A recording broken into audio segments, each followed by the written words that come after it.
सुलभा आणि मयंकचं नुकतंच लग्न झालं. लग्न अगदी थाटामाटात पार पडलं. नव्या नवलाईचे दिवस सरून सुलभा संसारात रमू लागली. सासूबाई तिच्या तशा घमंडीच होत्या. प्रॉपर्टीचा त्यांना जरा जास्तच गर्व. सुलभा मध्यम कुटुंबातील मुलगी. आईवडिलांनीही तिच्याकरता काही कमी केले नव्हते. सासरच्या लोकांच्या सगळ्या अटी मान्य करून तिचं लग्न लावून दिलं. सुलभा मयंकचं प्रेम दिवसेंदिवस बहरत होतं. त्यात सुलभाने आनंदाची गोड बातमी काही महिन्यातच मयंकला दिली. त्याच्या आनंदाला तर पारावर उरला नाही. घरातील काम करून प्रेग्नन्सीमध्ये सुलभा थकून जात. सासूच्या धाकाने मात्र सुलभा नेटाने काम ओढत होती. दुपारी आराम केला तर सासूबाई टोमणे मारत. आम्ही नाही बाई एवढा आवचा बाव केला कधी, आम्हालाही झाली पोरं. त्यांच्या बोलण्याने तर तिने दुपारचं झोपणं सोडून दिलं. प्रेग्नन्सीमुळे सुलभाची अन्नावरची वासनाच उडाली. जेवणाचा वास जरी आला तरी तिला मळमळ होत होती. त्यामुळे केलेला स्वयंपाक तिचा तसाच शिल्लक राहू लागला. त्यावरती टोमणे मिळू लागले. होणारी मळमळ गरगर तिला सहन होत नव्हती. सारखं पडून राहावं वाटत होतं. पण समजून घेणारी कसली ती सासू. नुसता टोमण्यांचा भडीमार. नको म्हणून नाईलाजाने दिवस ढकलत होती. घरात काही नको ते तिला खायला होतं, पण तिला खायची इच्छा होत नसे. अक्षरशः तिला सुरुवातीच्या महिन्यात ती जेवणच करत नव्हती. केलं तरी उलटी होऊन सगळं बाहेर येत. त्यामुळे ती फळं थोडी प्रमाणात खात असे.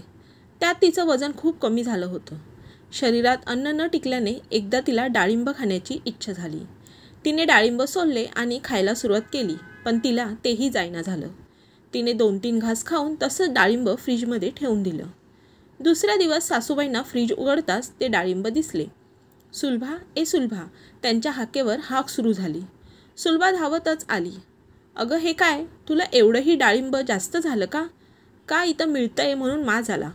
सासूबाईंचं बोलणं सुलभाच्या हृदयाच्या आरपार गेलं. त्यांची बोलण्याची पद्धत पाहून तिच्या डोळ्यात अश्रू गळू लागले. आज मयंकने स्वतःच्या आईचं बोलणं कानाने ऐकलं, जो कितीही सुलभाने सांगितलं तरी दुर्लक्ष करत असे. त्यालाही बायकोचा केलेला अपमान सहन झाला नाही. सुलभा सासूचं बोलणं ऐकून तिच्या रूममध्ये रडत बसली होती. मयंक, आई तुला समजते का? तू कशी बोललीस सुलभाशी? डॉक्टरांनी काल झालेल्या चेकअपमध्ये सांगितलं तिचं वजन खूप कमी झालं आहे. तिला भरपूर आराम म्हणजे बेडरेस्ट सांगितली आहे. तिला मी माहेरी सोडतो असं म्हणालो, तर तीच मला म्हणाली आईंच्या मनकादुखीमुळे आईंना एवढं काम होणार नाही म्हणून ती माहेरी पण गेली नाही. किती विचार करते तुझा. तू तिला सारखं टोमणे मारत असतेस. काय कमी केलं तिने तुझ्यासाठी, माझ्यासाठी, या घरातील लोकांसाठी? तरीही तुझं तोंड चालूच असतं. तुझी लेकच असती तर असं वागली असतेस का? तुझ्या लेकीबरोबर असं कोणी वागलं असतं तर? तरीही सुलभा सगळं प्रतिउत्तर न करता सगळं सहन करते.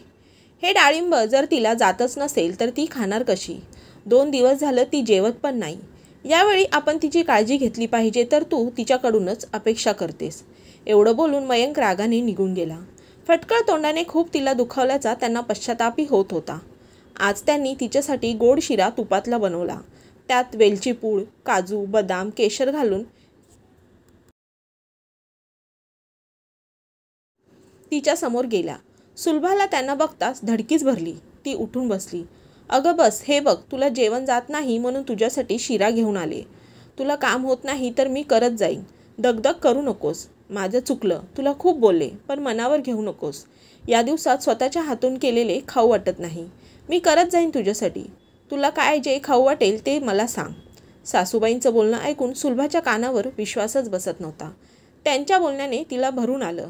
ती त्यांच्या कुशीत रडू लागली. सासूबाई कशा असल्या तरी मनापासून त्यांना लग्नानंतर आई मानलं होतं आणि माफही केलं होतं. सुलभाला रूममध्ये मयंकचं सगळं बोलणं ऐकू गेलं होतं. एवढं प्रेम करणारा नवरा मिळाल्याने ती खुश झाली होती. असंच आयुष्यभर प्रेमाच्या गोडीची घडी राहू दे देवा, अशी देवाला मनोमन विनवणी तिने केली.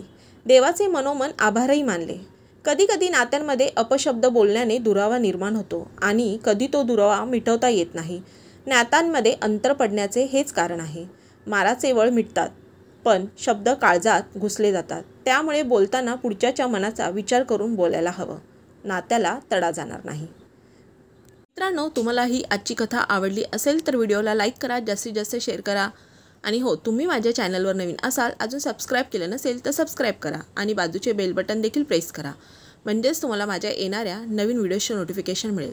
चला तर मग पुन्हा भेटूयात अशाच एक नवीन कथेसह. व्हिडिओ पूर्ण पाहिल्याबद्दल धन्यवाद.